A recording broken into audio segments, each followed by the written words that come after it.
Hello everyone, welcome to Jwalapa coaching classes. बच्चों, इस video में हम इलेक्ट्रिक फील्ड लाइंस और डाइपोल के कुछ और क्वेश्चंस करते हैं। ठीक है, इससे पहले भी इसी टॉपिक पे एक वीडियो बनाया हुआ है, जिन्होंने वो नहीं देखा पहले उस वीडियो को देखो। और इसमें हम बेसिकली कुछ कॉन्सेप्चुअल क्वेश्चंस को कवर कर रहे हैं इन वीडियोज में। ठीक है, तो चलो एक एक करके शुरू करते हैं। पहला क्वेश्चन है हमारे पास, क्या रहा है, an electric line of force in xy plane is given by the equation x square plus y square is equals to 1.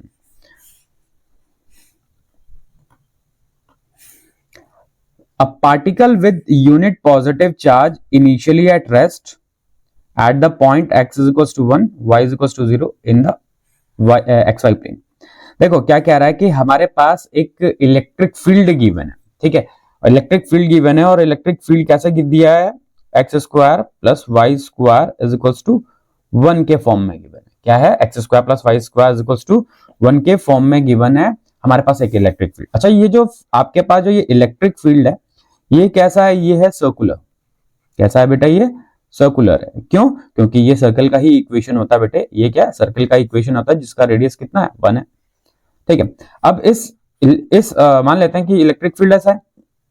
यहां पे अगर हम एक पॉजिटिव चार्ज को रख लेते हैं, क्या रख देते हैं, पॉजिटिव चार्ज, तो पॉजिटिव चार्ज भी क्या करेगा, पॉजिटिव चार्ज भी इलेक्ट्रिक फील्ड की ही डायरेक्शन में मूव करता है। ठीक है, उस पर फोर्स भी इलेक्ट्रिक फील्ड के ही डायरेक्शन में लगता है। तो ये भी क्या होगा, इस पे भी जो फोर्स लगेगा वो इलेक्ट्रिक फील्ड का ही लगेगा, के ही डायरेक्शन में लगेगा। और ये भी क्या करेगा, ये भी सर्कुलर लाइन में, सर्कुलर पाथ में मूव करने लगेगा। Will move along the circular line of force, मतलब सर्कुलर लाइन ऑफ फोर्स में ये मूव करने लगेगा। ठीक है, चलिए नेक्स्ट क्वेश्चन देखें बेटे। नेक्स्ट क्वेश्चन कह रहा, a positive charge is Q is rotated along a circle in the field generated by another point charge Q. मतलब क्या रहा है कि एक पॉजिटिव चार्ज है कैपिटल क्यू। ठीक है, इसके चारों तरफ हमें क्या करना है, एक स्मॉल क्यू को रोटेट करना है। कैसे, सर्कुलर पाथ में। कैसे रोटेट करना है, सर्कुलर पाथ में रोटेट करना है। तो इस रोटेशन के टाइम पे कितना वर्क डन होगा, मतलब जब इसको हम ऐसे सर्कुलर पाथ में मूव करवाएंगे तो सर्कुलर पाथ में मूव करवाने पे वर्क डन कितना होगा। ठीक है, अब देखो क्या है, ये जो पॉजिटिव चार्ज है इसके चारों तरफ ये क्या है, सर्कुलर पाथ है। तो इसके लिए ये सारे डिस्टेंसेस क्या है बेटे, इक्वल है। थोड़ा दिख नहीं रहे होंगे इक्वल, लेकिन ये हैं क्या, सारे के सारे इक्वल है। ठीक है, अब ये जो पाथ है, ये जो सरफेस है, ये क्या कहलाएगा, ये एक इक्विपोटेंशियल सरफेस कहलाता है। क्या कहलाता है बेटे, इक्विपोटेंशियल सरफेस कहलाता है। ठीक है, इक्विपोटेंशियल सरफेस। इक्विपोटेंशियल सरफेस क्या होता है, इक्विपोटेंशियल सरफेस वो सरफेस होता है जिसके हर एक पॉइंट पे पोटेंशियल सेम रहता है, उस सरफेस को कहते हैं इक्विपोटेंशियल सरफेस। अब किसी भी चार्ज पार्टिकल को इक्विपोटेंशियल सरफेस में मूव करवाया जाता है, जैसे यहां पे था, अब इसको चार्ज को यहां लेके जाएंगे तो इक्विपोटेंशियल सरफेस पे मूव करवाने में वर्क डन कितना होता है बेटे, 0। ठीक है, तो यही पूछा था, the work done by the electric field on rotating charge in one complete circular rotation, एक वन कंप्लीट सर्कुलर रोटेशन, पूरा एक सर्कुलर रोटेशन कंप्लीट कराने में कितना वर्क डन होगा, 0। ठीक है, तो ये आपको ये प्रॉपर्टी भी याद होनी चाहिए कि भैया अगर हम किसी चार्ज पार्टिकल को इक्विपोटेंशियल सरफेस पे एक पोजीशन से दूसरी पोजीशन तक लेके जाते हैं तो उसमें वर्क डन कितना होता है, उसमें वर्क डन 0 होता है। ठीक है, चलिए नेक्स्ट क्वेश्चन देखते हैं बेटे। क्या रहा है, an electric intensity due to a dipole length 10 centimetre. मतलब एक डाइपोल है जिसका लेंथ कितना है, लेंथ को हम 12 से लिखते थे ना डाइपोल को, अगर याद हो आपको, तो ये 10 सेंटीमीटर था। हैविंग अ चार्ज कितना है बेटे, चार्ज है 500 microcoulomb at a point on the axis distance 20 centimetre from one of the charge. मतलब कितने डिस्टेंस पे बोल रहा है, 20 सेंटीमीटर के डिस्टेंस पे बोल रहा है। हमें क्या निकालना है, इलेक्ट्रिक फील्ड इंटेंसिटी निकालना। तो देखो ये क्या है हमारे पास, ये एक डाइपोल है। ठीक है, ये डिस्टेंस कितना है इसका, ये है इसका बेटे, ये टोटल तो 2L है। 2L का मतलब हो गया, ये 10 सेंटीमीटर है तो सिर्फ L कितना हो जाएगा, 5 सेंटीमीटर। ये 5 सेंटीमीटर हो गया और ये 5 सेंटीमीटर।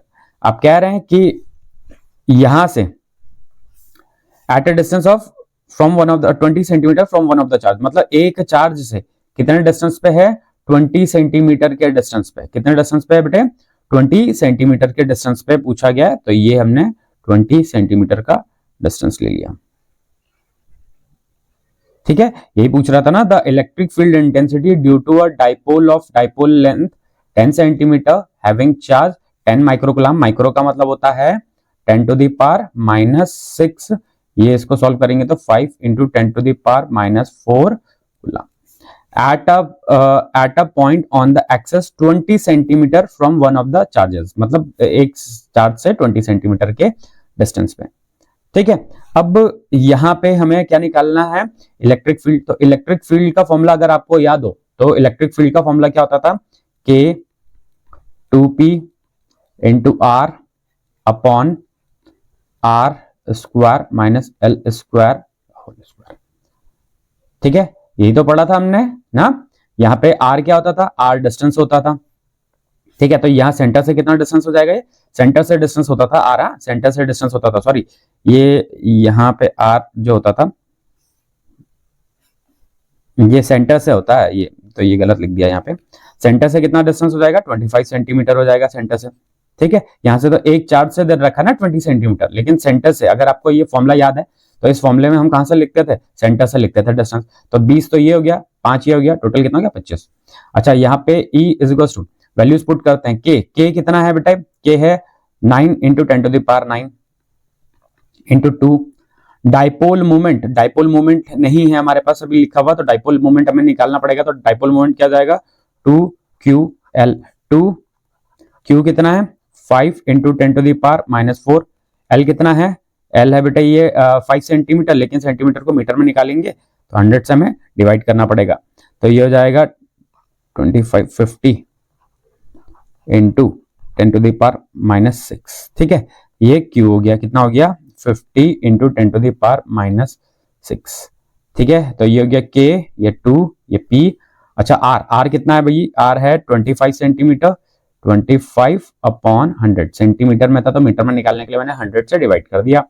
ठीक है, अपॉन में R स्क्वायर कितना हो गया 0.25 का स्क्वायर माइनस L कितना है 5, 0.05 का स्क्वायर का होल स्क्वायर।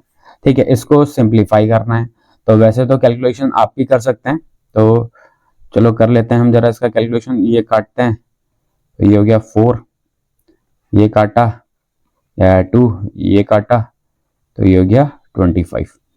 ठीक है, तो अभी हमारे पास क्या बचा 9 इंटू 10 टू 25 इंटू ये हो गया 10 to the power 3, 10 to the power 3 upon में। अच्छा, ये इसको अपॉन वाले को डायरेक्टली सॉल्व कर लेता हूं मैं। ठीक है,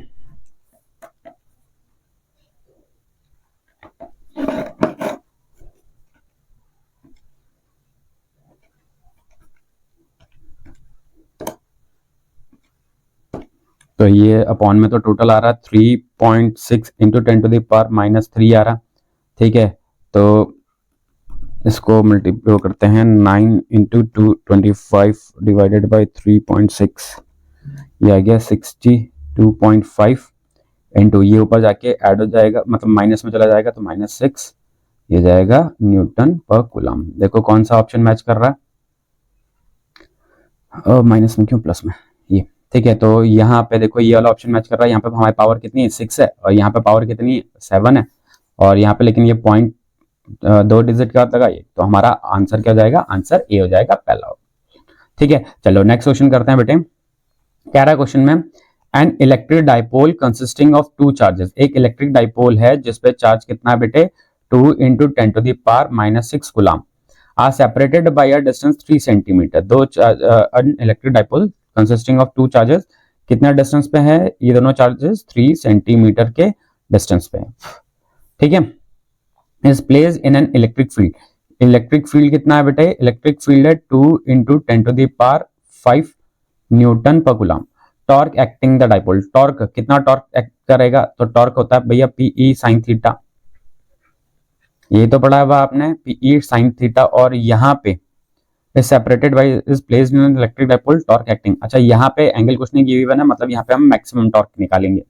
ठीक है, तो मैक्सिमम टॉर्क निकालते हैं तो थीटा की वैल्यू को कितना लिख लेते हैं 90 रख लेते हैं, तो साइन 90 कितना होता है 1 होता है। यहाँ पे टॉर्क बोला है तो यहाँ पे कुछ भी गिवन नहीं था, तो मैं यहाँ पे मैक्सिमम टॉर्क ही निकाल लेता हूँ। तो पी कितना होता है 2QL इंटू ई। ठीक है, तो टॉर्क निकालेंगे तो 2Q कितना था, 2 इंटू 10⁻⁻6 था। अच्छा, यहाँ पे इनके बीच का डिस्टेंस कितना था, 3 सेंटीमीटर, लेकिन L क्या होता है, इसका हाफ होता है। L क्या होता है बेटा, इसका हाफ होता है, तो ये हो जाएगा 1.5 सेंटीमीटर में, तो मीटर में निकालने के लिए 100 से डिवाइड कर देते हैं। तो ये हो गया P, ये P हो गया। E कितना है, 2 इंटू 10⁵। ठीक है, इसको सिंप्लीफाई करते हैं, तो ये पॉइंट हटाया हमने, तो ये 0 लग गया। ये 3 0 को काटते हैं तो 10⁻² हो जाएगा। ठीक है, तो ये कितना हो गया,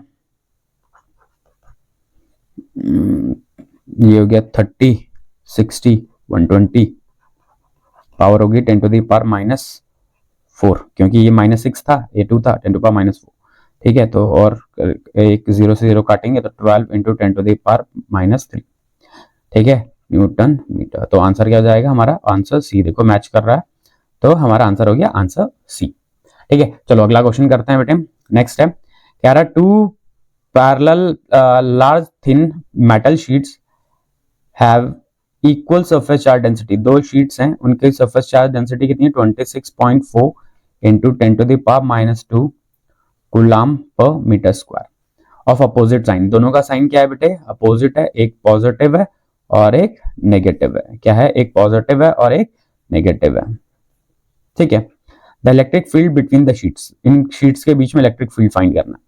देखो, इसकी वजह से इलेक्ट्रिक फील्ड का डायरेक्शन तो इधर होगा E1, इसकी वजह से इलेक्ट्रिक फील्ड का डायरेक्शन भी इधर होगा E2। क्यों, ये वाला अट्रैक्ट करेगा इस वाले पॉइंट पे रखे टेस्ट चार्ज को, ये वाला रिपेल करता है इस पॉइंट पे रखे हुए टेस्ट चार्ज को। तो ई नेट क्या मिल जाएगा बेटे हमें, ई नेट मिल जाएगा E1 प्लस E2, ये मिलेगा।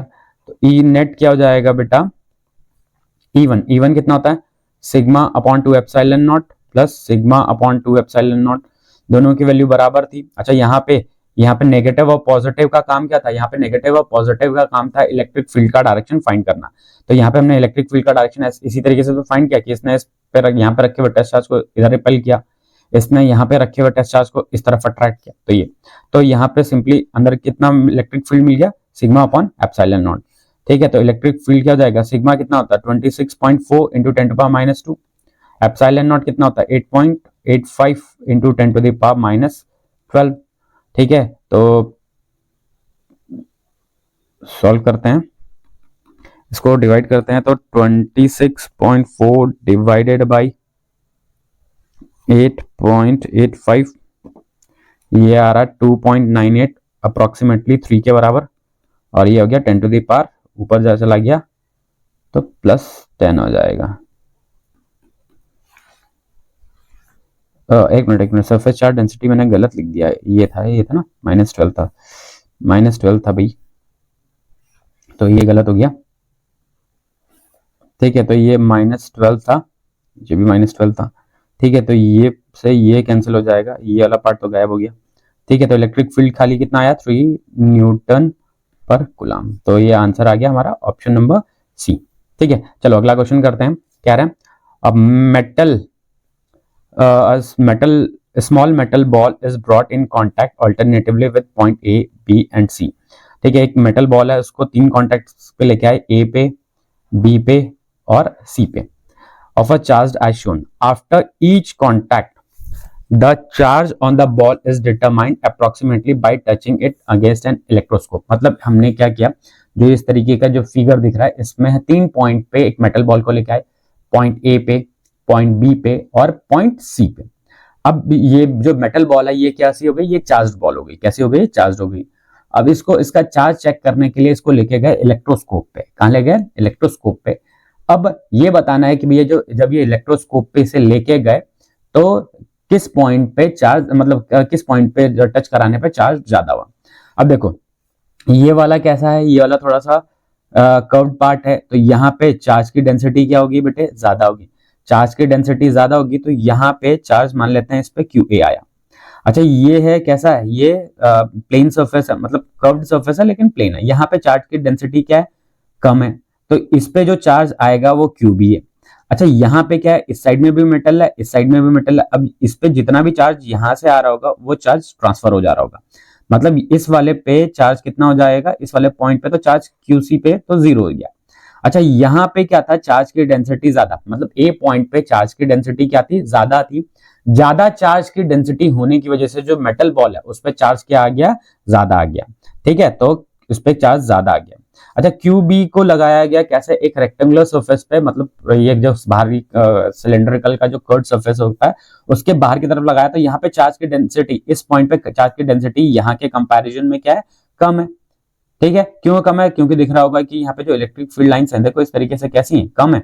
देखो डेंस है, मतलब सॉरी रेयर है। तो यहाँ इलेक्ट्रिक फील्ड की डेंसिटी क्या है, मतलब जो यहाँ पे चार्ज की डेंसिटी क्या है, कम है। तो इस पे जो चार्ज आएगा वो क्या आएगा, कम आएगा। अब यहाँ पे क्या होगा, यहाँ पे तो चार्ज जीरो हो रहा है, क्यों हो रहा भी है, क्योंकि देखो दोनों साइड में मेटल के साथ कैसा है, इधर भी मेटल पे कांटेक्ट, मतलब इधर भी कांटेक्ट में है और इधर भी कांटेक्ट में है ना। तो जितना चार्ज इस पे आएगा उतना ही चार्ज आगे की तरफ ट्रांसफर हो जाएगा। तो आंसर हो जाएगा हमारा ऑप्शन ए करेक्ट हो जाएगा, Q A is greater than Q B greater than Q C. ठीक है, अगला क्वेश्चन क्या कह रहा है, एक इलेक्ट्रॉन है and a proton are situated in a uniform electric field, मतलब इनको कहां रखा गया, एक यूनिफॉर्म इलेक्ट्रिक फील्ड में रखा गया। The ratio of their acceleration, उनके एक्सेलरेशन का रेशियो निकालना है। ठीक है, देखो जब हम उसको वहां रखेंगे इलेक्ट्रॉन को और एक प्रोटॉन को किसी इलेक्ट्रिक फील्ड में रखेंगे तो उस पर फोर्स कितना लगेगा, क्यू ई फोर्स लगेगा, जो कि होगा एम ए के बराबर, क्यू ई एम ई। ठीक है, इसके बराबर ये इलेक्ट्रॉन पे, प्रोटॉन पे कितना लगेगा, प्रोटॉन पे Q E is equals to M P M A A P sorry ये। ठीक है, अब देखो इलेक्ट्रॉन पे और प्रोटॉन पे चार्ज क्या होता है, बराबर होता है। इलेक्ट्रॉन पे जितना चार्ज इलेक्ट्रॉन पे आता है उतना ही चार्ज प्रोटॉन पे होता है, खाली पॉजिटिव नेगेटिव होता है। ठीक है, अच्छा दोनों को same magnitude same electric field में रखा हुआ, तो यहाँ पे क्यू की वैल्यू सेम है, ई की वैल्यू सेम है, मतलब जो एफ ई है और एफ पी है ये क्या है, ये बराबर है। क्यों, क्योंकि प्रोटॉन पे जितना चार्ज है उतना ही चार्ज इलेक्ट्रॉन पे है और दोनों को सेम इलेक्ट्रिक फील्ड में रखा हुआ है। ठीक है, एम ई कितना हो गया, मतलब एफ ई कितना हो गया, एम ई ए ई, ये कितना हो जाएगा एफ पी, ये यहां से रखेंगे तो एम पी ए पी। ठीक है, ठीक है, और एक्सेलरेशन का रेशियो निकालना है ना, M A E upon A P करेंगे तो क्या मिलेगा, M P upon M E. पूछा गया था the ratio of their acceleration पूछा गया था, तो क्या होगा, ratio of mass of proton to the mass of electron, mass of proton to the mass of electron. और यहाँ पे रेशियो ऑफ देयर एक्सेलरेशन पूछा गया, तो पहले यहाँ पे इलेक्ट्रॉन रखा हुआ तो हम यहाँ पे इलेक्ट्रॉन के मास को ऊपर रखेंगे, मतलब एक्सेलरेशन को, और नीचे रखेंगे प्रोटॉन के एक्सेलरेशन को, ये। ठीक है, क्योंकि देखो दूसरा ऑप्शन में है ना electron ratio of masses of electron and proton, इस तरीके से भी है, लेकिन यहाँ पे पहला टर्म क्या था, इलेक्ट्रॉन, तो हमें पहले किसका रखना है, इलेक्ट्रॉन का एक्सेलरेशन रखना है और ये प्रोटॉन के एक्सेलरेशन को बाद में रखना है।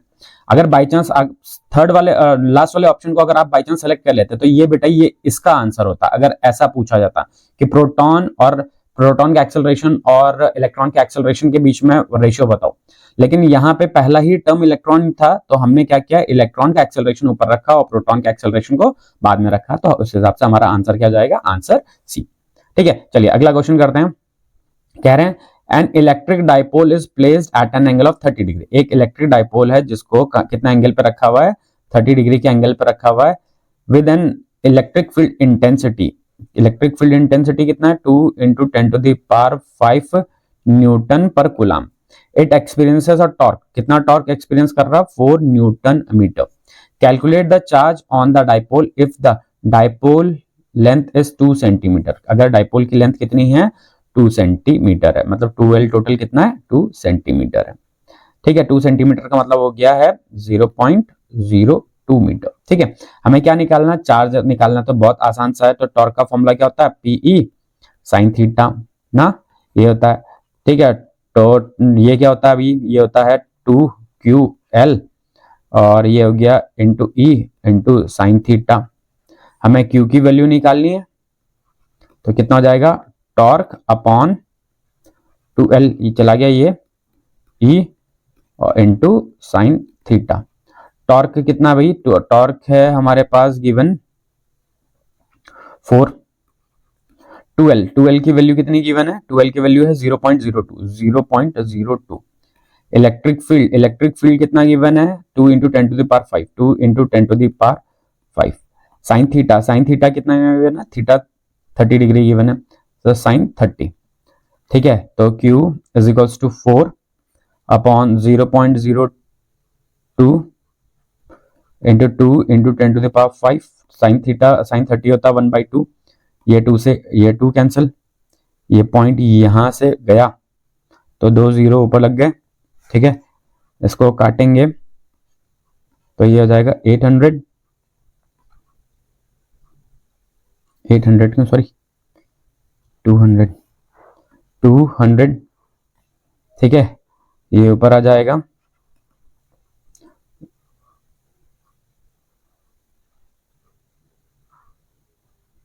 0 से 0 कट, 0 से 0 कट, तो 2 into 10 to the power -3 coulomb.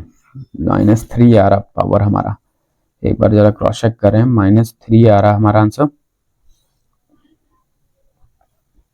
Torque given है 4। ठीक है, और 2L गिवन है इन सेंटीमीटर। ठीक है, E कितना, 2 into 10 to the power 5, 2 into 10 to the power 5। Sine 30 होता है हाफ, 2 से 2 कैंसिल हो गया, पॉइंट काटेंगे 3, 2 इंटू 10 पर -3 आ रहा भाई, तो हो सकता है इसमें कहीं पे कैलकुलेशन मिस्टेक हो गया, तो आंसर हमारा डी आएगा।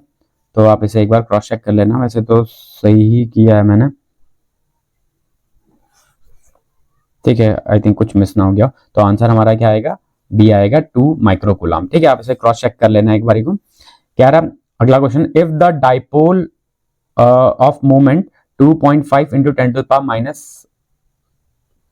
-17 कूलम मीटर है, सेंटीमीटर नहीं, ये कूलम मीटर है। ठीक है, एक डाइपोल है जिसका डाइपोल मोमेंट कितना भैया 2.57 into 10 to the power -17 coulomb metre है, is placed into an electric field of magnitude. एक इलेक्ट्रिक फील्ड में रखा गया जिसका मैग्नीट्यूड है 3 into 10 to the power 4 newton पर coulomb, such that the field lines aligned at an angle of 30 degree. कितने angle पे है, 30 डिग्री के एंगल पे, with the line joining P to the dipole.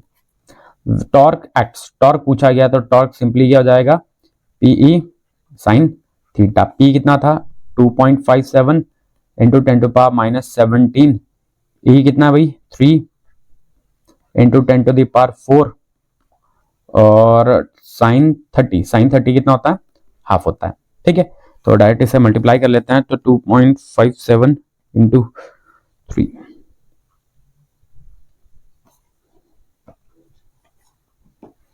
तो ये आ गया हमारा 3.855 into 10 to the power -13 newton metre. ठीक है, तो ये बहुत आसान सा था, ऑप्शन बी करेक्ट हमारा। ठीक है, चलो नेक्स्ट क्वेश्चन करते हैं। कह रहे हैं a wooden block performs SHM। एक वुडन ब्लॉक है जो कि SHM परफॉर्म कर रहा है। SHM का मतलब होता है इस तरीके से टू एंड फ्रो मोशन कर रहा है, इधर भी आ रहा है, इस साइड में भी आ रहा है। तो ये जो वुडन ब्लॉक है ये ऐसे टू एंड फ्रो मोशन कर रहा है। ठीक है, विद फ्रीक्वेंसी, इसकी फ्रीक्वेंसी क्या है, μ0 है। The block carries a charge plus Q। ये जो ब्लॉक है इस पे चार्ज कितना है, +Q on its surface. If now the uniform electric field is switched on as shown. मतलब अब यहाँ पे इस तरीके से क्या किया गया, एक यूनिफॉर्म इलेक्ट्रिक फील्ड लगा दिया गया, then the SHM of block will be. देखो जैसे ही यहाँ पे इस तरीके से इलेक्ट्रिक फील्ड लगाएंगे तो ये क्या है, पॉजिटिव चार्ज है। तो पॉजिटिव चार्ज पे फोर्स लगेगा किस डायरेक्शन में, इलेक्ट्रिक फील्ड के ही डायरेक्शन में लगेगा। मतलब इसी तरफ इस पे इलेक्ट्रिक फील्ड भी इधर है, मतलब फोर्स भी इसी डायरेक्शन लगेगा। अभी जो ब्लॉक है उसकी पोजीशन क्या होगी, थोड़ा सा पोजीशन उसकी शिफ्ट हो जाएगी, और जो ये स्प्रिंग है ये थोड़ा सा क्या हो जाएगा, कंप्रेस हो जाएगा। मतलब इसका जो ब्लॉक है, मतलब जो ये SHM है, इसका मीन पोजीशन क्या हो जाएगा, थोड़ा सा इस वॉल की तरफ शिफ्ट हो जाएगा। तो क्या कह रहा है, then the SHM of the block will be of the same frequency with shifted mean position, of the same frequency with the same mean position, of the change frequency with shifted mean position and of the change frequency with the same mean position। देखो mean position तो shift हो जाएगी और उसकी frequency भी क्या हो जाएगी बेटा, थोड़ा कम हो जाएगी। तो change frequency with shifted mean position, तो आंसर क्या जाएगा हमारा इसमें, आंसर डी, कि इसका मीन पोजीशन तो शिफ्ट होगा और साथ में जो इसकी फ्रीक्वेंसी ये भी क्या हो जाएगी, चेंज हो जाएगी। ठीक है, पहले तो क्या कर रहा था, पहले तो फ्री था ये, इस वजह से इसकी फ्रीक्वेंसी म्यू नॉट थी, लेकिन अभी यहाँ पे इलेक्ट्रिक फील्ड भी अप्लाई कर दिया गया। तो इलेक्ट्रिक फील्ड अप्लाई करने की वजह से वहां पे एक इलेक्ट्रोस्टैटिक फोर्स आ गया, इलेक्ट्रोस्टैटिक फोर्स की आने की वजह से उसकी फ्रीक्वेंसी में क्या आ गया, चेंज आ गया। ठीक है, चलिए नेक्स्ट क्वेश्चन है, कह रहे हैं दो 2 पॉइंट डाइपोल्स P के कैप एंड P/2 के कैप, मतलब उनके डाइपोल मोमेंट है, 2 पॉइंट डाइपोल्स गिवन है और उनके डाइपोल मोमेंट्स गिवन है P और P/2, are located at 0,0,0 and 1,0,2। मान लेते हैं 3 एक्सेस है हमारे पास, ये हो गई। ठीक है, एक एक्सेस ये हो गई, ये x, इसको y मान लेते हैं और इसको z मान लेते हैं। इस एक्सेस में हमारे पास क्या है, 2 डाइपोल है, एक का डाइपोल मोमेंट कितना है p, और उसका ये कहां पे है, ओरिजिन पे है।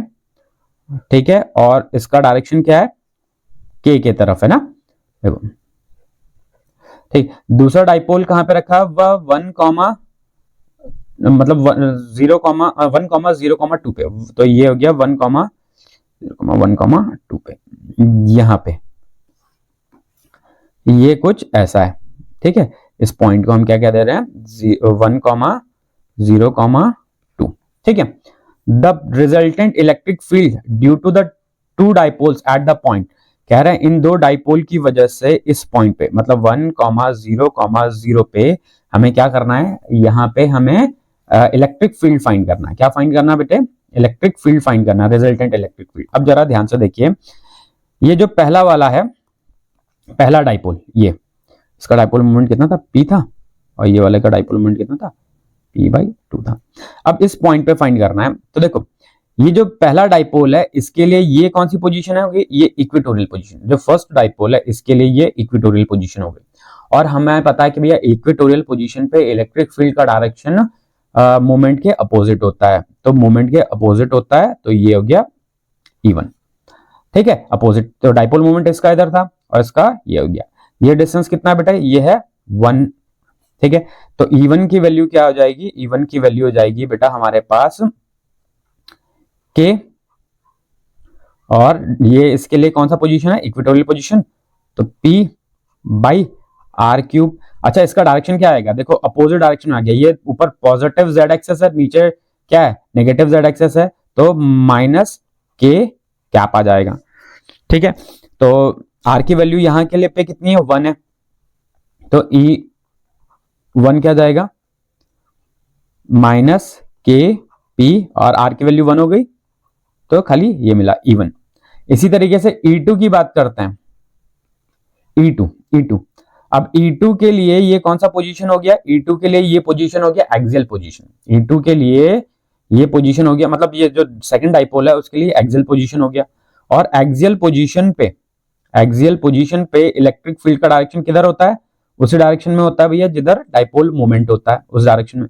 तो E2 का वैल्यू क्या जाएगा, K, डाइपोल मोमेंट कितना है 2, मतलब एक्सियल पोजीशन पे 2p होता है ना, 2 टाइम्स ऑफ डाइपोल मोमेंट, तो 2 टाइम्स ऑफ डाइपोल मोमेंट। ठीक है, क्या पढ़ा था आपने, K2p/r³ पढ़ा था ना। अच्छा, यहां से लेके यहां तक का डिस्टेंस कितना है, ये डिस्टेंस डाइपोल से लेके ये डिस्टेंस कितना है, 2 मीटर का है। अच्छा, और यहाँ पे जो इलेक्ट्रिक फील्ड है ये किस में है, पॉजिटिव z एक्सेस की तरफ है। किस तरफ है बेटे, पॉजिटिव z एक्सेस की तरफ। क्यों है पॉजिटिव z एक्सेस की तरफ, क्योंकि डाइपोल मोमेंट के ही डायरेक्शन में इलेक्ट्रिक फील्ड होता है एक्सियल पोजीशन पे। ठीक है, तो ये पॉजिटिव, तो r की वैल्यू यहाँ पे कितनी है, 2 है, और ये 2 से ये 2 कैंसिल हो गया, तो ये गया k, एक minute, kp k cap upon ये r की वैल्यू यहाँ पे 2 रखेंगे तो कितना हो जाएगा, 8। ठीक है, तो E नेट क्या मिलेगा बेटे, इस पॉइंट पे E नेट मिल जाएगा E1 प्लस E2। E1 कितना है माइनस के पी के कैप, और वो कितना है के पी बाई 8 के कैप। इसको सॉल्व करते हैं तो आएगा -7 के पी के कैप बाई 8। अच्छा के कितना है भाई, के होता है 1/4 pi epsilon not, 1/4 pi epsilon not P के कैप। तो ई नेट किसके बराबर मिल जाएगा भाई, ई नेट मिल जाएगा -7/32 पाई एप्सिलॉन नॉट पी के कैप। ये मिल गया भैया हमें नेट इलेक्ट्रिक फील्ड। और देखो ये आंसर बी मैच कर रहा है हमारा, तो ये आंसर बी हो गया। ठीक है, चलिए अगला क्वेश्चन क्या है हमारे पास, क्या रहा, the surface density on the copper sphere is sigma. मतलब सरफेस डेंसिटी कितना है, सरफेस डेंसिटी गिवन है सिग्मा, कितना गिवन है sigma. The electric field strength on the surface of the sphere, मतलब स्फीयर के सरफेस पे इलेक्ट्रिक फील्ड स्ट्रेंथ पूछा हुआ है। तो देखो उसके लिए हम क्या करते हैं, पहले हम बना लेते हैं एक स्फीयर। ठीक है, ये हमने एक स्फीयर बना लिया। ठीक है, इसका सरफेस डेंसिटी कितना है, सरफेस चार्ज डेंसिटी इसका सिग्मा। ठीक है, इसके सरफेस पे इलेक्ट्रिक फील्ड स्ट्रेंथ बना पूछा गया है, इसके सरफेस पे इलेक्ट्रिक फील्ड स्ट्रेंथ पूछा है। ठीक है, तो उसके लिए हम क्या करते हैं, यहाँ पे एक छोटा सा एलिमेंट ले लेते हैं और उसका इलेक्ट्रिक फील्ड ले लेते हैं डीई ऐसा आउटसाइड में। ठीक है, तो गॉस थ्योरम याद है ना, गॉस थ्योरम, गॉस थ्योरम क्या कहता है, और यहाँ पे electric field D A area है ये, तो क्या होता है E dot D A is equals to क्या होता था, चार्ज अपॉन एप्सिलॉन नॉट, ये होता था, यही था ना। अच्छा इसको इंटीग्रेट करेंगे तो इलेक्ट्रिक फील्ड तो कांस्टेंट है, बाहर आ गया, क्योंकि इसके हर एक पॉइंट पे इलेक्ट्रिक फील्ड क्या रहेगा, सेम रहेगा, तो भी बाहर आ गया। एक मिनट पहले इसको करते ही ठीक तरीके से, तो ई डॉट ए करेंगे तो क्या मिलेगा बेटे, ई ए कॉस थीटा, क्या मिलेगा ई डी ए कॉस थीटा मिला।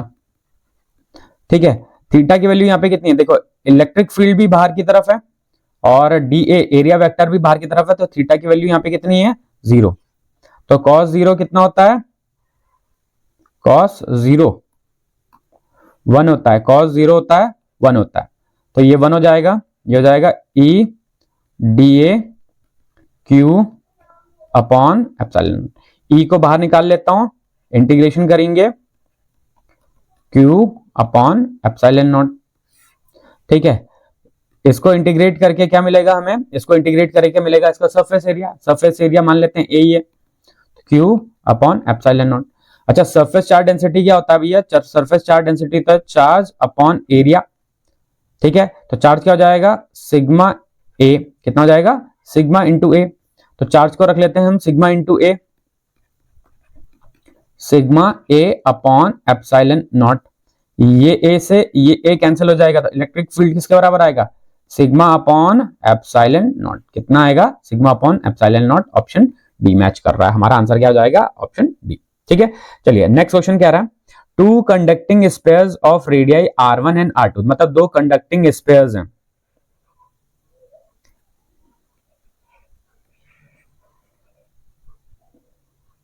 ठीक है, इसका रेडियस R1 है और इसका रेडियस कितना है R2 है। इनकी सरफेस चार्ज डेंसिटी क्या है, सेम है। The ratio of electric field near their surface, इनके सरफेस के पास में इलेक्ट्रिक फील्ड का हमें रेशियो निकालना। देखो इससे पहले वाले क्वेश्चन में अभी हमने पढ़ा कि जो स्फीयर है उसके पास में इलेक्ट्रिक फील्ड कितना होगा, सिग्मा अपॉन एप्सिलॉन नॉट। तो इसका कितना हो जाएगा, इसका हो जाएगा इलेक्ट्रिक फील्ड कितना हो जाएगा, सिग्मा अपॉन एप्सिलॉन नॉट। इसका भी कितना हो जाएगा, सिग्मा अपॉन एप्सिलॉन नॉट। अच्छा दोनों की सरफेस चार्ज डेंसिटी सेम है, इसलिए देखो मैंने दोनों साइड में क्या लिया हुआ, सिग्मा लिया हुआ। अभी इनका रेशियो निकाल लेते हैं, E1 अपॉन E2 निकाल लेंगे, तो sigma upon epsilon not upon sigma upon epsilon not, तो ये दोनों क्या होगा, कैंसिल आउट हो जाएंगे, क्या मिलेगा 1:1। तो आंसर क्या आ जाएगा 1:1। ठीक है, तो ये पहला वाला जो क्वेश्चन था उसी से रिलेटेड था कि एक स्फीयर के सरफेस पे इलेक्ट्रिक फील्ड कितना आ रहा था, सिग्मा अपॉन एप्सिलॉन नॉट आ रहा था। ठीक है, चलिए नेक्स्ट क्वेश्चन करते हैं। नेक्स्ट क्वेश्चन कह रहा है एक पार्टिकल है मास m, एक पार्टिकल है जिसका मास कितना है m, इस पे चार्ज कितना है बेटा, इस पे चार्ज है q, is placed at rest, कहां कैसे रखा हुआ है, रेस्ट में रखा हुआ है, इलेक्ट्रिक फील्ड में, किसी इलेक्ट्रिक फील्ड में रखा हुआ है, यूनिफॉर्म इलेक्ट्रिक फील्ड है यहाँ पे, यस।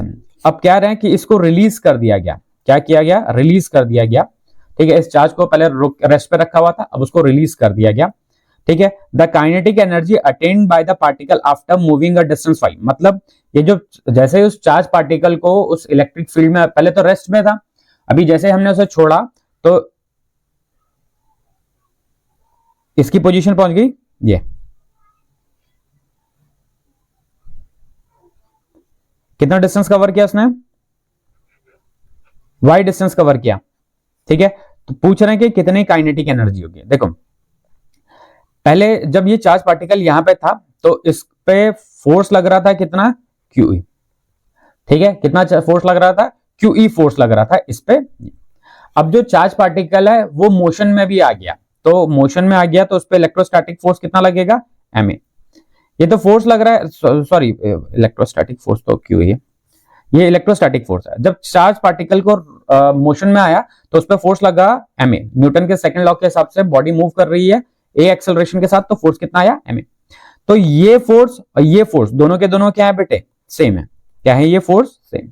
एक्सेलरेशन कितना मिला, यहां से अगर एक्सेलरेशन निकालते हैं तो QE अपॉन M, ये क्या है, जब ये चार्ज पार्टिकल मूव कर रहा है तो उस चार्ज पार्टिकल के पास इतना क्या है, एक्सेलरेशन है, ठीक है। देखो पहले हमारे पास एक चार्ज पार्टिकल था और रेस्ट में था, अब जैसे हमने उसे रिलीज किया तो उसने वाई डिस्टेंस कवर किया, कितना डिस्टेंस कवर किया बेटा, वाई डिस्टेंस कवर किया उसने। अब वाई डिस्टेंस कवर करने में पूछ रहा है कि कितनी काइनेटिक एनर्जी अटेन कर रहा है, तो काइनेटिक एनर्जी कितनी अटेन करेगा, काइनेटिक एनर्जी अटेन करेगा हाफ mv²।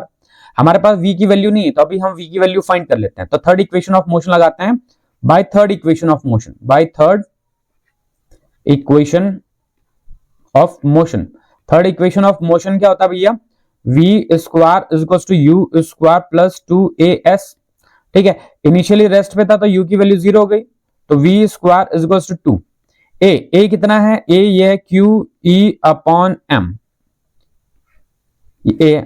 अच्छा डिस्प्लेसमेंट कितने का हुआ है, y का डिस्प्लेसमेंट हुआ है, तो v² कितना हो गया, 2QE अपॉन m y, ये क्या है, ये v² है, क्या ये v²। तो काइनेटिक एनर्जी कितनी हो जाएगी बेटे, हाफ m v² कितना था, 2QE upon m into Y, ये m से ये m कैंसिल, ये 2 से ये 2 कैंसिल, तो काइनेटिक एनर्जी कितना हो जाएगा भैया, काइनेटिक एनर्जी हो जाएगा QEY, कितना काइनेटिक एनर्जी हो गया, QEY, ऑप्शन सी, ठीक है। तो जब उस चार्ज पार्टिकल को रिलीज करेंगे तो कितनी काइनेटिक एनर्जी आएगी उसमें, QEY आएगी, ठीक है। चलिए अगला क्वेश्चन करते हैं बेटे। नेक्स्ट क्वेश्चन क्या कह रहा है, an electric dipole is placed at the centre of the sphere, कह रहे हैं कि इलेक्ट्रिक डाइपोल है, ठीक है, ये एक इलेक्ट्रिक डाइपोल है, इसको कहां रखा हुआ है, इसको स्फीयर के सेंटर पे रखा हुआ है, कहां रखा हुआ भाई, इसको इसके इस तरीके से स्फीयर के सेंटर पे रखा हुआ है, ठीक है।